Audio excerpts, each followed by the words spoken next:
السلام علیکم ورحمۃ اللہ وبرکاتہ۔ الحمدللہ رب العالمین والصلاة والسلام علی افضل المرسلین وعلی آلہ الطیبین الطاہرین واصحابہ الاکرمین اجمعین، اما بعد فاعوذ باللہ من الشیطان الرجیم، بسم اللہ الرحمن الرحیم۔ وعن ابن عباس قال ان رسول اللہ صلی اللہ علیہ وسلم اکل کتف شاة ثم صلی ولم يتوضأ، متفق علیہ، وروى الطحاوی مثلہ۔ معزز و مکرم ناظرین، سامعین محترم، درس حدیث زجاجۃ المصابیح میں جیسا کہ آپ حضرات جانتے ہیں کہ سابق میں ہم نے ایک نئے باب ما یوجب الوضوء، یعنی کہ وضو کو واجب کرنے والی چیزوں کا ایک نئے باب کا ہم نے آغاز کیا۔ آئیے اسی تسلسل کو ہم آگے بڑھاتے ہوئے چلتے ہیں۔ آج کے ہمارے حدیث پاک کے راوی حضرت ابن عباس رضی اللہ تعالی عنہما ہیں۔ آپ فرماتے ہیں کہ ان رسول اللہ صلی اللہ علیہ وسلم اکل کتف شاة ثم صلی ولم يتوضأ، آقا علیہ الصلوۃ والسلام نے بکری کے ایک دست میں سے، ایک بازو میں سے آپ نے کچھ گوشت کو آپ نے تناول فرمایا، بکری کا کچھ گوشت آپ نے تناول فرمایا، اور آقا علیہ الصلوۃ والسلام نے پھر نماز ادا فرمائی وضو کیے بغیر۔ یہ حدیث متفق علیہ ہے اور امام طحاوی نے بھی اس کو اسی طرح روایت کیا ہے۔ عزیزان محترم، اس حدیث شریف کی روشنی میں ہم کو اصل بات اور مسئلہ یہ جاننا ہے کہ آیا آگ پر پکی ہوئی چیزوں کو کھانے سے وضو واجب ہوگا یا نہیں۔ تو اس بارے میں جمہور فقہا، احناف، شوافی، حنابلہ، مالکیہ، تمام جمہور فقہا کی یہی آراء ہے، ان کا یہی فیصلہ ہے کہ آگ پر پکی ہوئی چیز کو کھانے سے وضو واجب نہیں ہوگا۔ اب اس کے مقابل میں اور ایک روایت ہے جو کہ بظاہر اس کے مقابل ہم کو نظر آ رہی ہے۔ مسلم شریف کی روایت ہے، حضرت ابو ہریرہ اس کے راوی ہیں، جس میں آقا علیہ الصلوۃ والسلام نے ارشاد فرمایا کہ توضؤوا مما مستہ النار، کہ آگ پر پکی ہوئی چیز کو کھانے سے وضو کیا کرو۔ تو عزیزان محترم، بظاہر ان دونوں حدیثوں میں ہم کو تعارض نظر آ رہا ہے، لیکن اگر ہم اس کا جائزہ لیں گے اور محدثین کی اور فقہا کی اگر ہم شروحات اگر ہم پڑھیں گے ان دونوں کے بارے میں، تو دونوں حدیثیں اپنی اپنی جگہ یہ باقی ہیں۔ لیکن ان دو حدیثوں کے بارے میں حضرت امام نووی الشافعی رحمۃ اللہ علیہ فرماتے ہیں کہ حضرت ابن عباس والی حدیث سے حضرت ابو ہریرہ والی حدیث کو ہم منسوخ مانتے ہیں، یعنی کہ حضرت ابن عباس والی جو حدیث ہے جس میں آقا علیہ الصلوۃ والسلام کے بارے میں یہ بیان کیا گیا کہ آقا علیہ الصلوۃ والسلام نے بکری کا ایک دست میں سے آپ نے کچھ گوشت کو تناول فرمایا، پھر آپ نے نماز ادا فرمائی اور آپ نے وضو نہیں کیا، تو یہ حدیث کو حضرت امام نووی الشافعی رحمۃ اللہ علیہ ناسخ مانتے ہیں حضرت ابو ہریرہ والی حدیث سے۔ تو لہذا حضرت ابو ہریرہ والی حدیث منسوخ ہے اور یہ حدیث ناسخ ہے۔ لیکن حضرت قاضی عیاض رحمۃ اللہ علیہ فرماتے ہیں کہ یہ دونوں حدیثیں اپنی اپنی جگہ باقی ہیں، اور آپ نے اس کی وجہ یہ بیان فرمائی کہ حضرت ابو ہریرہ والی جو حدیث ہے اس میں جو وضو ہے، اس وضو کو وضو شرعی، وہاں شرعی وضو مراد نہ لیا جائے بلکہ وضو کے وہاں پر لغوی معنی مراد لیا جائے۔ جیسے کہ اور ایک روایت میں بھی ہے، آقا علیہ الصلوۃ والسلام نے گوشت آپ نے تناول فرمایا، تناول فرمانے کے بعد آپ نے کلی کی اور آپ نے اپنے دست مبارک کو آپ نے دھویا، اور اس کے بعد ارشاد فرمایا کہ پکی ہوئی چیز کا یہ وضو ہے، یعنی کہ ہاتھ دھونا اور کلی کرنا یہ پکی ہوئی چیز کو کھانے کے بعد کا یہ اس کا وضو ہے۔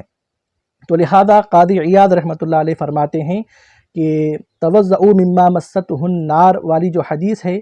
اس میں وضو کا لغوی معنی، یعنی کہ وضو کا لغوی معنی ستھرائی و نفاست کے ہیں، تو لہذا کھانے کے بعد آگ پر پکی ہوئی چیز کو کھانے کے بعد ہاتھ دھونا، کلی کرنا یہ ایک مستحب عمل ہے۔ تو لہذا قاضی عیاض رحمۃ اللہ علیہ کے اگر ہم اس نظریے سے دونوں حدیثوں کو دیکھیں گے تو پھر دونوں حدیثیں اپنی اپنی جگہ یہ باقی ہیں۔ لیکن حضرت امام نووی الشافعی رحمۃ اللہ علیہ کے اگر ہم نظریے سے اور دیگر فقہا کے نظریے سے اگر ہم دیکھیں گے تو پھر حضرت ابن عباس رضی اللہ عنہما والی یہ جو حدیث ہے یہ ناسخ ہے حضرت ابو ہریرہ والی حدیث کی۔ تو لہذا عزیزان محترم، اگر ہم پہلی والی حضرت ابو ہریرہ والی حدیث کو اگر ہم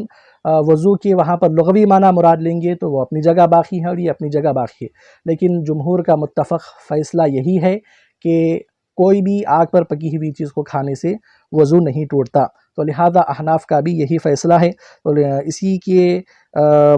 تائید میں اور اسی فیصلے کی تائید میں یہاں پر بہت ساری احادیث کو بیان کیا گیا ہے۔ آئیے سلسلے وار اس کو میں آپ کے گوشے گزار کرتا چلوں۔ وعنہ رضی اللہ عنہ قال اکل رسول اللہ صلی اللہ علیہ وسلم کتفا ثم مسح یدہ بمسح کان تحتہ ثم قام فصلی، رواہ ابو داود وابن ماجہ۔ حضرت ابن عباس سے ہی یہ بھی حدیث مروی ہے۔ آپ فرماتے ہیں آقا علیہ الصلوۃ والسلام نے بکری کے ایک دست میں سے کچھ آپ نے تناول فرمایا گوشت، پھر آقا علیہ الصلوۃ والسلام نے اپنا دست مبارک اسی ٹاٹ کو جو آپ کے نیچے بچھایا گیا تھا اسی کو آپ نے اپنا دست مبارک پونچھا، پھر آقا علیہ الصلوۃ والسلام کھڑے ہوئے، پھر آپ نے نماز ادا فرمائی۔ اس کو امام ابو داود اور ابن ماجہ نے روایت کیا ہے۔ تو عزیزان محترم، آپ دیکھ سکتے ہیں کہ اس میں بھی آقا علیہ الصلوۃ والسلام نے آگ پر پکی ہوئی چیز کو کھانے کے بعد آپ نے وضو نہیں فرمایا۔ اور ایک حدیث ہے وعن امی سلمۃ رضی اللہ عنہا انہا قالت قربت الى النبی صلی اللہ علیہ وسلم جنبا مشویا فاکل منہ ثم قام الى الصلاۃ ولم یتوضأ، رواہ احمد۔ حضرت ام سلمہ رضی اللہ تعالی عنہا آپ فرماتی ہیں کہ میں نے آقا علیہ الصلوۃ والسلام کی بارگاہ میں ایک بھنا ہوا بازو بکری کا گوشت کا میں نے پیش کیا۔ آقا علیہ الصلوۃ والسلام نے اس میں سے کچھ تناول فرمایا، پھر آپ کھڑے ہوئے نماز کی طرف اور آپ نے وضو نہیں کیا۔ اس حدیث کو امام احمد نے روایت کیا ہے۔ تو اس میں بھی ہم کو یہی معنی و مفہوم نظر آتا ہے کہ آگ پر پکی ہوئی چیز کو کھانے سے وضو واجب نہیں ہوتا۔ اگر وجوب کا اگر حکم ہوتا تو آقا علیہ الصلوۃ والسلام ضرور وضو فرماتے۔ اور ایک حدیث پاک سماعت فرمائیے وعن محمد بن المنکدر قال دخلت على بعض ازواج النبی صلی اللہ علیہ وسلم فقلت حدثینی فی شیء مما غیرت النار فقالت قلما كان رسول اللہ صلی اللہ علیہ وسلم یأتینا الا خلینا له حبة تكون بالمدینہ فیأکل منہ ویصلی ولا یتوضأ، رواہ الطحاوی۔ حضرت محمد بن المنکدر رضی اللہ عنہ آپ سے مروی ہے، آپ فرماتے ہیں کہ میں ازواج مطہرات میں سے ایک زوجہ مطہرہ کے بارگاہ میں آیا اور میں نے ان سے کہا کہ آپ مجھے اس چیز کے بارے میں حکم بیان فرمائیے کہ جس کو آگ نے چھوا ہے، یعنی کہ آگ پر پکی ہوئی چیز کے متعلق آپ حکم معلوم کرنا چاہ رہے تھے کہ آیا کہ اس سے وضو واجب ہوگا یا نہیں۔ اور ظاہر سی بات ہے آپ ایک زوجہ مطہرہ کے پاس آئے، وجہ یہ ہے کیونکہ گھر میں کھانا پکایا جاتا ہے اور آقا علیہ الصلوۃ والسلام کا اکثر کھانا تناول فرمانا گھر میں ہوا کرتا تھا، تو پھر آقا علیہ الصلوۃ والسلام کھانے کے بعد کیا اعمال کرتے ہیں یہ ازواج مطہرات سے بہتر کوئی اور نہیں جان سکتا تھا۔ تو لہٰذا آپ آقا علیہ الصلوۃ والسلام کے عمل کے ذریعے سے اس حکم کو آپ معلوم کرنا چاہتے تھے، اسی لیے آ کر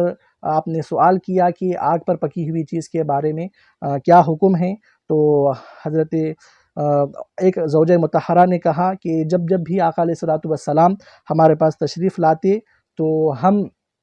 ایک غلہ جو دانہ دار ہوتا جو بالخصوص مدینے میں پایا جاتا تھا اس کو ہم پکاتے تلتے اور آقا علیہ الصلوۃ والسلام کی بارگاہ میں پیش کرتے، تو آقا علیہ الصلوۃ والسلام اس سے تناول فرماتے کچھ، پھر اس کے بعد آقا علیہ الصلوۃ والسلام نماز ادا فرماتے وضو کیے بغیر۔ تو عزیزان محترم، اس حدیث سے بھی یہی معلوم ہوتا ہے کہ آگ پر پکی ہوئی چیز، وہ چیزیں جس کو آگ نے چھو لیا ہے، ان کو کھانے سے وضو واجب نہیں ہوتا۔ اور ایک حدیث ہے سماعت کرتے چلے وعن ابی رافع قال اشہد لقد كنت اشوی لرسول اللہ صلی اللہ علیہ وسلم بطن الشاة ثم صلى ولم يتوضأ، رواہ مسلم وروى الطحاوی نحوہ۔ حضرت ابو رافع رضی اللہ عنہ سے مروی ہے، آپ فرماتے ہیں کہ میں قسم کھاتا ہوں کہ میں اللہ کے رسول صلی اللہ علیہ وسلم کے لیے کلیجی اور دل یہ چیزیں میں بھونا کرتا تھا، آقا علیہ الصلوۃ والسلام اس میں سے تناول فرماتے اور آقا علیہ الصلوۃ والسلام تناول فرمانے کے بعد آپ نماز ادا کرتے اور آپ وضو نہیں کرتے۔ اس حدیث کو امام طحاوی نے روایت کیا ہے۔ تو عزیزان محترم، آپ دیکھیں سینکڑوں حدیثیں وہ ہیں جو کہ اس بات کی تائید کرتے ہیں کہ پکی ہوئی چیز کو کھانے کے بعد آقا علیہ الصلوۃ والسلام وضو نہیں فرماتے۔ ہاں البتہ یہ ہے کہ پکی ہوئی چیز کو کھانے کے بعد اگر ہاتھ پر کچھ ایسی چیز لگ گئی کہ جس کی وجہ سے پاکی ستھرائی نظر نہیں آتی اور منہ میں کچھ ایسا جمع ہو گیا ہے کہ جس کی وجہ سے خلل پیدا ہونے کا اندیشہ ہے، تو عزیزان محترم مستحب یہی ہے کہ ہاتھ بھی دھو لیا جائے اور کلی بھی کر لی جائے، کیونکہ آقا علیہ الصلوۃ والسلام نے ایسا فرمایا ہے۔ لیکن وجوب وضو کا جہاں تک معاملہ ہے، آگ پر پکی ہوئی چیز کو کھانے سے وضو واجب نہیں ہوتا۔ آخر میں اللہ کی بارگاہ میں دعا ہے، مولا کریم ہم کو صحیح معنی میں شریعت مطہرہ کو پڑھنے، سمجھنے اور اس پر عمل کی توفیق عطا فرما۔ آمین۔ وما علینا الا البلاغ۔